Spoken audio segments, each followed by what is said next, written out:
On se retrouve aujourd'hui sur la chaîne pour une nouvelle vidéo et aujourd'hui on se retrouve pour la présentation de certaines de mes miniatures. Et aujourd'hui je vous présente donc deux Nissan Figaro, ici donc l'une à l'échelle 1,43 et l'autre à l'échelle 1,24. Alors par avance je suis un petit peu malade donc ça doit s'entendre je pense en vidéo. Donc veuillez m'excuser si de temps en temps je tousse ou si ma voix s'entend que je suis malade ou autre sur la vidéo. Voilà. J'y suis pour rien, hein, je suis un petit peu malade. Donc voilà.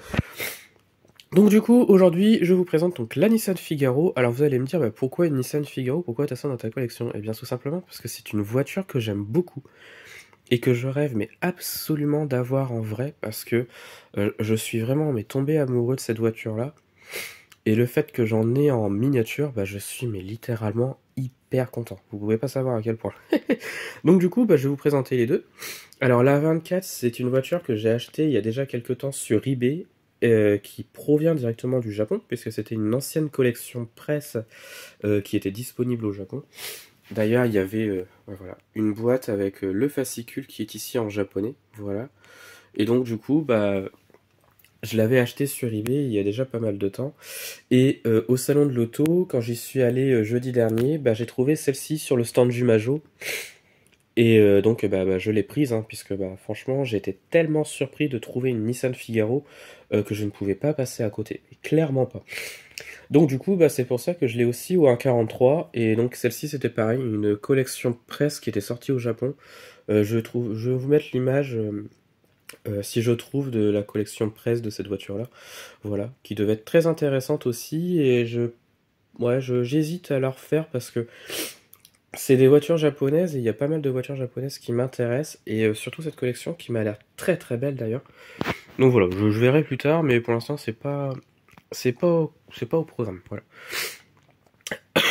Alors la Nissan Figaro, alors un petit peu histoire, hein, c'est une voiture des années 90 qui adopte le style du style néo-rétro, voilà. C'est une voiture qui s'inspire d'une voiture française de l'époque, qui est très connue d'ailleurs.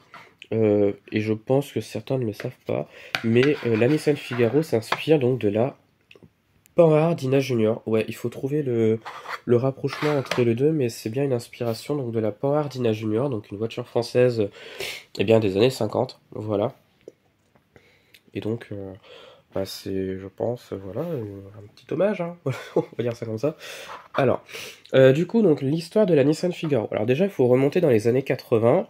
Au milieu des années 80, Nissan, dans cette période-là, n'arrivait pas à vendre, il perdait beaucoup de parts de marché. Et donc, voilà, comment je pourrais dire ça? Il fallait se relever, hein, tout simplement. Et donc, du coup, pourquoi ils n'arrivaient pas à vendre? Tout simplement parce que leur voiture ne plaisait pas forcément à l'époque et ne se vendait pas. Et Nissan voulait tout simplement revendre leur voiture et essayer de trouver une nouvelle clientèle, surtout chez les jeunes qui n'arrivaient pas à faire, je pense, à l'époque. Voilà. Donc du coup, ils ont décidé donc de créer un bureau d'études qui s'appellera donc la Pike Factory. Et à l'époque, au milieu des années 80, il y a une équipe, donc l'équipe de la Pike Factory, qui vont décider de créer une voiture, donc la première de trois autres voitures, enfin de deux autres voitures qui arriveront par la suite. Et donc la première qui sera présentée au milieu des années 80, donc c'est la B1, qui sera un succès puisque la voiture plaît beaucoup à l'époque. Et donc ils arrivent à en vendre déjà quelques-unes, voilà. Et donc par la suite, ils vont décider donc de créer deux voitures en même temps, qui sera présentée dans le même salon à l'époque. Il s'agit donc de la Nissan Pao et donc de la Nissan Escargot. Alors Escargot c'est pour Small Cargo. C'est voilà, c'est parce que c'était un petit utilitaire qui s'inspirait donc de la 2 chevaux camionnette. Voilà. Et donc du coup, ils vont présenter ces deux voitures-là et pareil, c'est un véritable succès. Les voitures se vendront très très bien. Voilà, et donc par la suite, normalement la Pack Factory devait s'arrêter, voilà, ils devaient créer que trois voitures, mais ils ont décidé donc d'en faire une quatrième, et la quatrième, vous l'auriez deviné, hein, je pense, c'est la Nissan Figaro. Ils vont décider d'en créer une quatrième, et là ça sera totalement différent. C'est un découvrable qu'ils vont créer, donc la Figaro c'est un découvrable, je le précise. c'est un découvrable 4 places qu'ils vont décider de produire. Et donc du coup, la voiture sera présentée en 90 au Salon de Tokyo et elle sera commercialisée à partir de 91. Voilà. Alors au début, 8000 exemplaires seront produits, mais comme il y a beaucoup de demandes pour cette voiture-là, ils vont décider d'en créer 12 000. Et la caractéristique de cette voiture-là, c'est que pour en acquérir une, il fallait participer à un genre de loterie. En gros, pour en avoir une, il fallait gagner un tirage au sort par une loterie, quoi, tout simplement. Et on pouvait seulement en acquérir une comme ça. Voilà. Donc du coup, bah, la voiture est passée donc de 8000 à 12 000 et de 12 000 à 20 000 exemplaires. Et donc ce qui fait aussi son charme à cette voiture-là, son histoire également, parce que vous connaissez vous les voitures qui pouvaient être gagnées que par une loterie? Eh bien c'est le cas pour cette petite Nissan Figaro. Voilà. Autre particularité de cette petite voiture, c'est les couleurs qui étaient proposées à l'époque sur la voiture. Donc là on a deux couleurs différentes, alors je ne sais pas si ça se voit en vidéo, mais là les couleurs sont totalement différentes. Donc on a quatre couleurs qui étaient présentées à l'époque sur la Figaro, et donc là on en a deux. Chaque couleur représentait une saison. Donc on a ici donc la verte, donc on a le Emerald Green, c'est le nom de la couleur en anglais, qui représentait donc le vert et qui représentait donc le printemps. Voilà. Ensuite on a un bleu, comme ici, le bleu qui s'appelait le Pale Aqua, qui représentait donc l'été, tout simplement. Voilà, donc une deuxième couleur qui était présente sur la Figaro. Voilà, donc un bleu pâle, on va dire, et puis un vert pâle.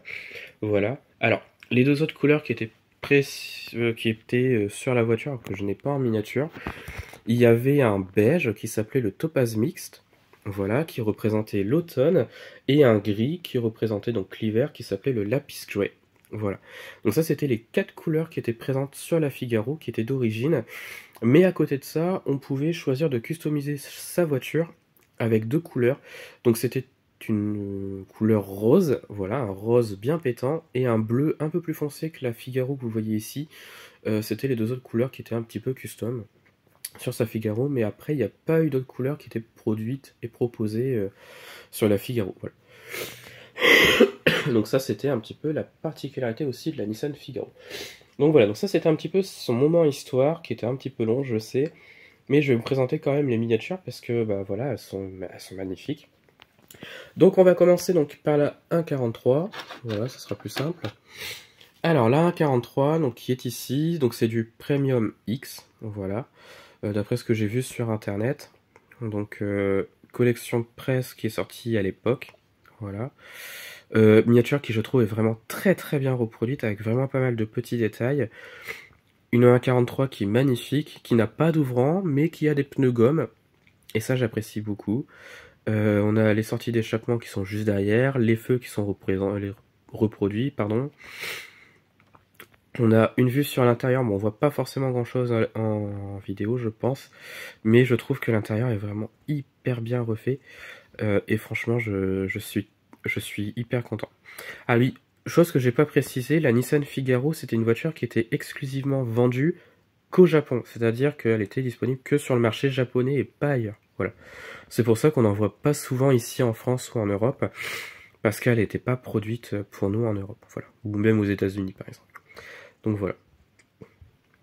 Donc franchement, ouais, c'est une miniature et une voiture que j'aime beaucoup et que je rêve, mais vraiment d'avoir. Hein. C'est pas, voilà, c'est une voiture que j'aime vraiment et que je veux absolument en vrai parce que j'en ai vu en vrai déjà. Et franchement, je suis tombé sous le charme de cette voiture-là et c'est un véritable coup de cœur cette voiture. Mais vraiment. Donc la version 1.43 qui est vraiment superbe. Et donc la version 1.24 qui l'est encore plus puisqu'elle a une version 1.24. Il y a des ouvrants et notamment la toile, enfin la capote au-dessus qui s'ouvre. Donc je vais y aller tout doucement pour pas la casser quand même. Ça serait dommage. Voilà. Et donc la capote, alors voilà, c'est bien indécouvrable puisque la voiture garde les arches sur les côtés. Voilà, alors qu'un décapotable, normalement un cabriolet, on les aurait enlevés. Voilà. Donc là on a la version 1.24 donc de chez XO, voilà, miniature qui est vraiment très très belle et on a une vue sur l'intérieur qui est top, hein, voilà, comme la vraie et franchement j'aime beaucoup. Donc là on a les portières qui s'ouvrent et la capote également, Les feux à l'arrière sont vraiment magnifiques. Voilà. Miniature qui est vraiment très bien reproduit également, avec le bleu qui je trouve est magnifique. Voilà. Et donc on revient sur l'intérieur, puisque là on peut le voir. Alors comme vous pouvez le voir, c'est vraiment une 4 places, puisqu'on a vraiment 2 sièges à l'arrière. Bon, il fallait pas être grand, mais il y avait bien 2 sièges à l'arrière. Voilà, avec une vue sur le volant. Et franchement, non, elle est top. Elle est vraiment top, cette Nissan Figaro. Et je suis hyper content de l'avoir. Voilà. Et donc avec la capote qui se remet normalement. Allez, petite capote. On se remet.